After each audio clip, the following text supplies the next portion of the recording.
एक गांव में एक किसान रहता था। उसका घर जंगल के पास था। उसके पास एक बड़ा सा बगीचा था जिसमें एक पुराना सेब का पेड़ था। कई छोटे छोटे पेड़ पौधे, रंग बिरंगे फूल थे। जब किसान की उम्र कम थी, छोटा था, उस टाइम वो पेड़ के नीचे खेलता था। वह पेड़ उसे मीठे और लाल सेब देता था। किसान पेड़ पर चढ़ता, झूलता और खूब खुश रहता। लेकिन समय बीतता गया। किसान बड़ा हो गया और सेब का पेड़ अब सूखने लगा था। अब वह पहले जैसे फल देना बंद कर चुका था।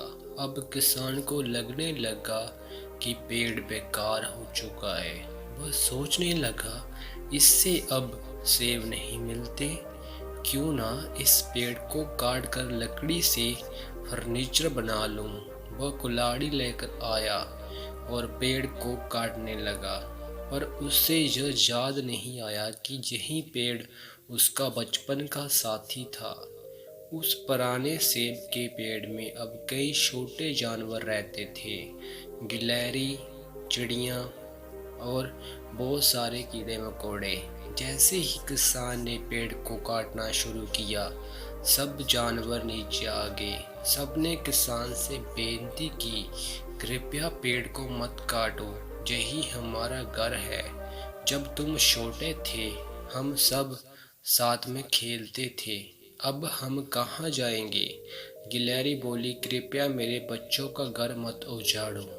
चिड़िया बोली, मेरे घोंसले को मत तोड़ो। टिड्डा बोला, पेड़ मत काटो, जो हमारा आश्रम है। लेकिन किसान किसी की बात नहीं सुन रहा था।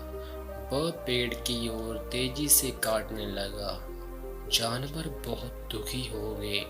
वे डर गए और सोचने लगे कि अब क्या करें। फिर सब जानवर एक साथ बोले, जब तुम खेतों में काम करोगे, हम गाना गाएंगे। तुम्हारा बेटा हमारे साथ खेलेगा और खुश रहेगा। अब तुम्हें थकान महसूस नहीं होने देंगे। लेकिन किसान ने किसी की बात नहीं मानी। तभी उसे पेड़ में कुछ चमकता हुआ दिखा। वह पास गया और देखा कि वहां एक मधुमक्खी का छत्ता था जो शुद्ध शहद से भरा था। उसने थोड़ा शहद चखा। शहद का स्वाद बहुत मीठा था। जैसे ही उसने शहद चखा, उसके चेहरे पर मुस्कान आ गई।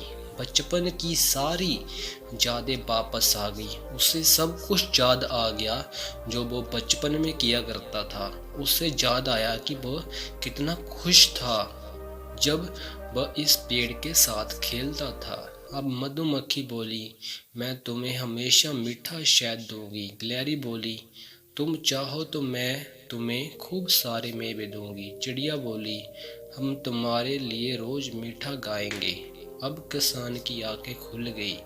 उसने समझा कि पेड़ बेकार नहीं है, वो बहुत काम का है और बहुत का घर भी है। उसने कुल्हाड़ी फेंक दी और बोला, मैं अब ये पेड़ कभी नहीं काटूंगा।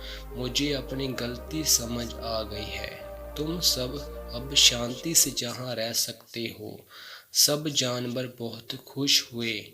उन्होंने मधुमक्खी का धन्यवाद किया, क्योंकि अगर शहद नहीं मिलता तो शायद वे सब बेघर हो जाते। अब किसान, उसका बेटा और सभी छोटे जानवर उस पुराने सेब के पेड़ के साथ मिलकर खुशी खुशी रहने लगे।